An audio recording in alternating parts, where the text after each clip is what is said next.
Welcome. I want you to imagine something for a moment. Picture yourself on a Sunday evening. You know you have important work to do tomorrow. You know you should prepare. Maybe read that report, organize your schedule, or finish that project you've been putting off. But instead, you find yourself mindlessly scrolling through social media for 3 hours straight. Sound familiar? Here's the thing that might surprise you. You're not lazy. You're not weak-willed. You're not fundamentally flawed. Your brain has been hacked. And today we're going to unpack exactly what that means, how it happened, and most importantly, what you can do about it. Why should you care about this? Well, understanding this concept could literally change your life. It could help you reclaim your time, your attention, and your sense of agency. It could help you stop beating yourself up for behaviors that aren't really your fault. And it could give you the tools to build a life that feels more intentional, more focused, and more aligned with what you actually want. We live in an age where the average person checks their phone 96 times a day, where we spend over 7 hours a day looking at screens, where entire industries have been built around capturing and monetizing our attention. This isn't an accident. This is by design. So today, we're going to explore the science behind attention, the psychology of habit formation, the philosophy of free will in the digital age, and practical strategies for taking back control. We'll look at why your brain is so vulnerable to these modern hijacking techniques, and we'll arm you with the knowledge and tools to fight back. Let's start with the basics. When we say your brain has been hacked, what exactly do we mean? Think of your brain like a computer operating system. Just as hackers can exploit vulnerabilities in computer code, modern technology and marketing have learned to exploit vulnerabilities in human psychology. Your brain evolved over millions of years to help our ancestors survive in a very different world. Back then, immediate rewards meant survival. If you found food, you ate it immediately, because you didn't know when you'd find food again. If you heard a rustle in the bushes, you paid attention because it might be a predator. These survival mechanisms served us well for millennia.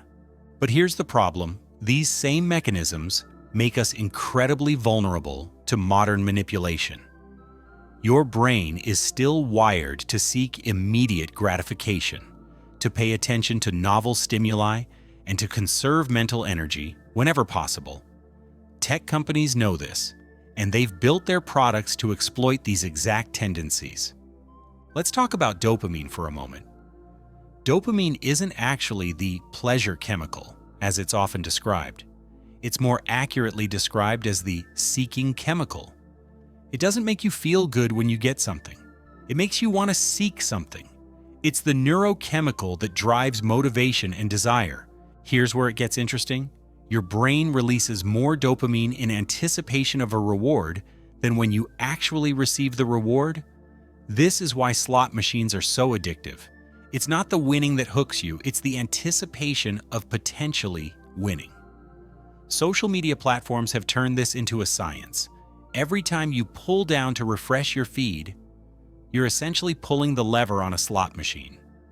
The concept of variable ratio reinforcement is crucial here. This is when rewards come at unpredictable intervals.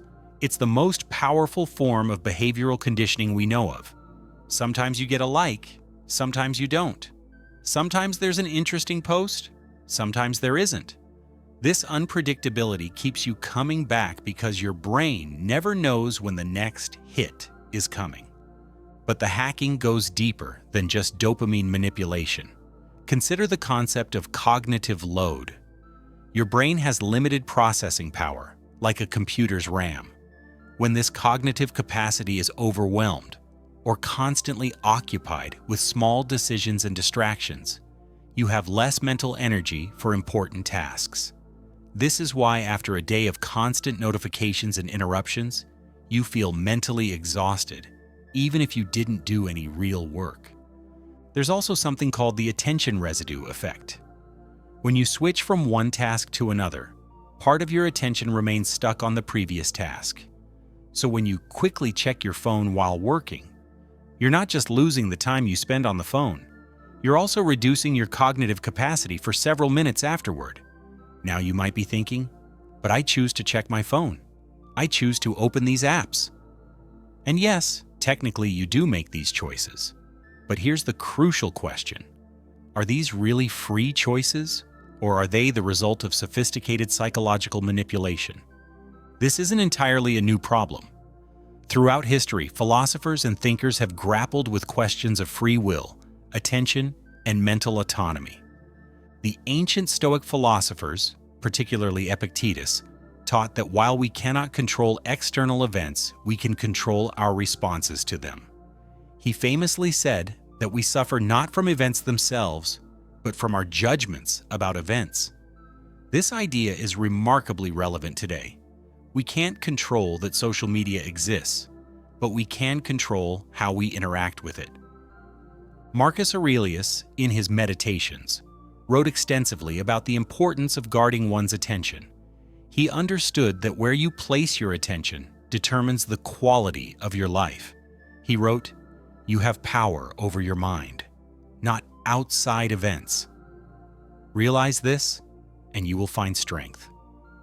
Moving forward in time, William James, often called the father of American psychology, wrote in 1890, "My experience is what I agree to attend to." This was revolutionary thinking for its time. James understood that attention isn't just about focus, it's about the fundamental construction of reality as we experience it. Fast forward to the mid-20th century, and we encounter the work of Herbert Simon, who coined the term satisficing, the idea that when faced with too many choices, we tend to go with the first option that meets our minimum criteria rather than searching for the optimal choice. This helps explain why we often make poor decisions when we're overwhelmed with options or information. More recently, researchers like Sherry Turkle have explored how technology is reshaping our capacity for solitude and deep thinking. Her research shows that we're losing our ability to be alone with our thoughts, and this has profound implications for creativity, self-reflection, and mental health. Tristan Harris, a former Google design ethicist, has become one of the most prominent voices warning about the attention economy. He argues that we're living through a kind of human downgrading, where our capacity for reflection, empathy, and democratic discourse is being systematically undermined by technologies designed to capture our attention. Cal Newport, in his work on digital minimalism, draws parallels between our current relationship with technology and historical movements toward minimalism in other areas of life. He argues that just as we've learned to be intentional about what we eat and what we buy, we need to be intentional about what technologies we invite into our lives. Behavioral economist Daniel Kahneman's work on System 1 and System 2 thinking is also crucial here. System 1 is fast, automatic, and intuitive. System 2 is slow, deliberate, and analytical. Most of our daily decisions are made by System 1, which makes us vulnerable to manipulation by those who understand how System 1 operates. The philosopher Byung-Chul Han has written about what he calls the burnout society, arguing that we've moved from a disciplinary society to an achievement society, where we exploit ourselves more efficiently than any external force ever could. This connects directly to our topic, because much of our self-exploitation happens through our voluntary engagement with attention-capturing technologies. So what do we learn from these thinkers? First, that the battle for mental autonomy is ancient, but the weapons being used against us are new and unprecedented. Second, that reclaiming our attention is not just a productivity hack. It's a fundamental question of human dignity and freedom. Now that we understand the problem and its context, let's talk about solutions. The good news is that once you understand how your brain is being hacked, you can take steps to protect yourself. Let's start with the concept of friction. One of the ways apps capture your attention is by making themselves as frictionless as possible to use. They want to eliminate any barrier between you having a thought and acting on that thought. So our first strategy is to deliberately add friction back into the system. Here's a simple example. Instead of keeping social media apps on your phone's home screen, bury them in folders several screens away. This tiny amount of added friction can dramatically reduce impulse usage. Even better, log out of these apps after each use. Having to enter your password creates just enough friction to make you pause and ask, "Do I really want to do this right now?" Another powerful technique is what I call environmental design. Your environment shapes your behavior more than you realize. If you want to read more books, put books everywhere and hide your phone. If you want to eat healthier, make healthy food more visible and convenient than junk food. The key principle here is make good behaviors easier and bad behaviors harder. Let's talk about notification management. Every notification is essentially an attempt to hack your attention. Your phone buzzes, and your brain immediately shifts focus, even if you don't consciously look at the notification. The solution? Turn off all non-essential notifications. Ask yourself, does this notification serve me, or does it serve the company sending it? Here's a practical exercise. For 1 week, turn off all notifications except for actual phone calls and truly urgent messages. Notice how this changes your relationship with your device. You'll probably find that you check it less frequently, and when you do check it, it's a conscious choice rather than a conditioned response. Now let's address the deeper issue of habit formation. Charles Duhigg, in his book The Power of Habit, describes the habit loop: cue, routine, reward. To change a habit, you can't just eliminate the routine. You need to replace it with a new routine that provides a similar reward. For example, if you habitually check your phone when you're bored, you need to identify what reward you're seeking. Is it stimulation, social connection, a sense of productivity? Once you identify the underlying need, you can find healthier ways to meet that need. Instead of scrolling through social media when bored, you could read a few pages of a book, do some stretching, or practice a few minutes of meditation. This brings us to the importance of building what I call attention muscles. Just like physical muscles, your ability to focus and direct your attention can be strengthened through practice. Meditation is probably the most effective way to do this. Even just 5 minutes a day of focused breathing can significantly improve your ability to notice when your mind wanders and gently bring it back to what you want to focus on. But meditation isn't the only way to build attention muscles. Any activity that requires sustained focus will help. Reading physical books, practicing a musical instrument, having face-to-face conversations without devices present, or even doing puzzles can all help rebuild your capacity for sustained attention. Let's talk about the concept of digital Sabbaths, or attention restoration. Just as your body needs rest to recover from physical exertion, your attention system needs rest to recover from constant stimulation. This means regularly taking breaks from digital devices. This could be an hour each evening, a morning routine without screens, or a full day each week. During these digital Sabbaths, notice what happens in your mind. Initially, you might feel anxious or bored. This is normal. You're experiencing what researchers call digital withdrawal. But if you stick with it, something interesting happens. Your mind starts to wander in more creative ways. You notice things in your environment you hadn't seen before. You might have insights or ideas that were being crowded out by constant digital noise. Here's another practical strategy: batch your digital consumption. Instead of checking email throughout the day, check it at designated times. Instead of scrolling social media whenever the mood strikes, designate specific times for social media consumption. This transforms reactive behavior into proactive behavior. Time boxing is also incredibly powerful. Instead of trying to eliminate distracting activities entirely, give them a specific time limit. Tell yourself, I'm going to spend exactly 15 minutes on social media, and then I'm going to do something else. Set a timer. When it goes off, stop. This helps you maintain a sense of agency and control. Finally, let's talk about the power of alternative activities. Nature abhors a vacuum, and so does your attention. If you eliminate mindless scrolling without replacing it with something else, you'll likely just find another mindless activity. So have a list ready of things you actually want to do, books you want to read, skills you want to learn, people you want to connect with, creative projects you want to pursue. Let me address some questions that often come up when people start thinking about this topic.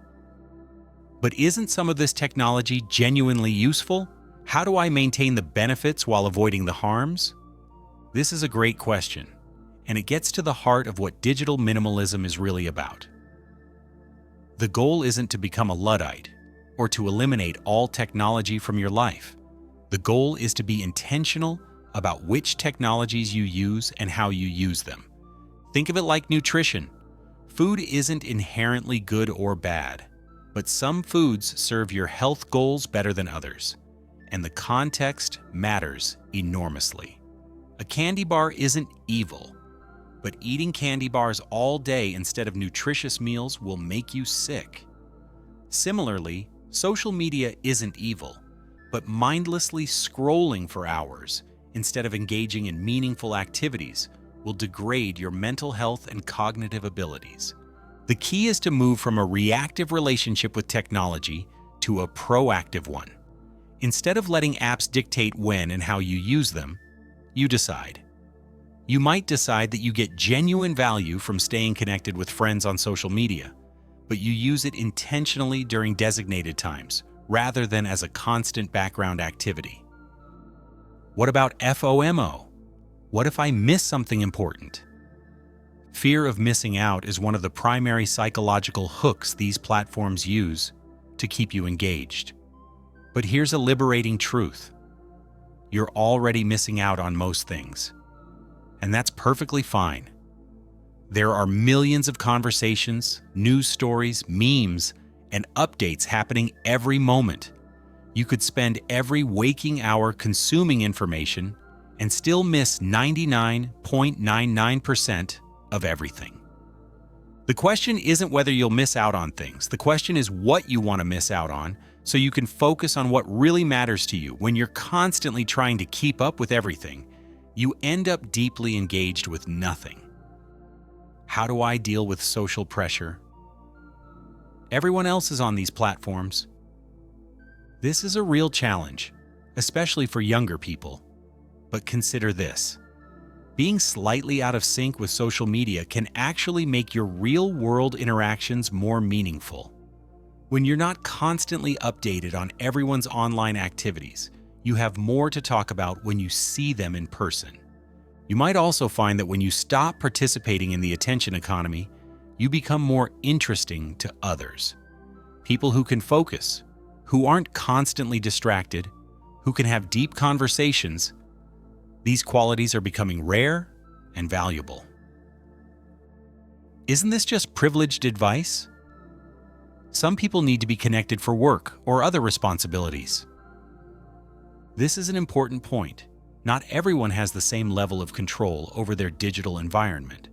But even within constraints, there's usually some room for intentionality. Maybe you can't eliminate work-related digital tools, but you can probably optimize how you use them. Maybe you can't take full digital Sabbaths, but you can create phone-free meals or bedtime routines. The principles scale to different situations. The core idea is to reclaim whatever agency you can, however small, and to be intentional about the role technology plays in your life. What about staying informed? Don't I have a responsibility to know what's happening in the world? Staying informed is important, but there's a difference between being informed and being constantly updated. Most news that feels urgent isn't actually urgent for you personally. The really important stuff, the information you actually need to make decisions in your life, will find its way to you. Consider moving from push-based information consumption, where information is pushed to you through feeds and notifications, to pull-based consumption, where you deliberately seek out information when you need it. This might mean checking news at designated times rather than having it constantly streaming into your consciousness. So let's bring this all together. We've explored how your brain's ancient wiring makes it vulnerable to modern manipulation. We've seen how tech companies have turned the capture of human attention into a science. We've looked at what philosophers and researchers throughout history have said about attention, agency, and the good life. And we've discussed practical strategies for reclaiming your mental autonomy. The central message is this: you're not lazy, weak-willed, or fundamentally flawed. You're a human being with a human brain trying to navigate an environment that's specifically designed to overwhelm your cognitive systems. Recognizing this isn't an excuse, it's the first step toward taking back control. The path forward isn't about perfect digital abstinence or becoming a technological hermit.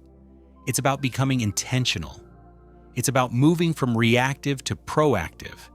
It's about designing your environment and your habits to serve your deeper values rather than the profit motives of attention merchants. Remember that this is a practice, not a destination. You'll slip back into old patterns sometimes. That's normal and expected.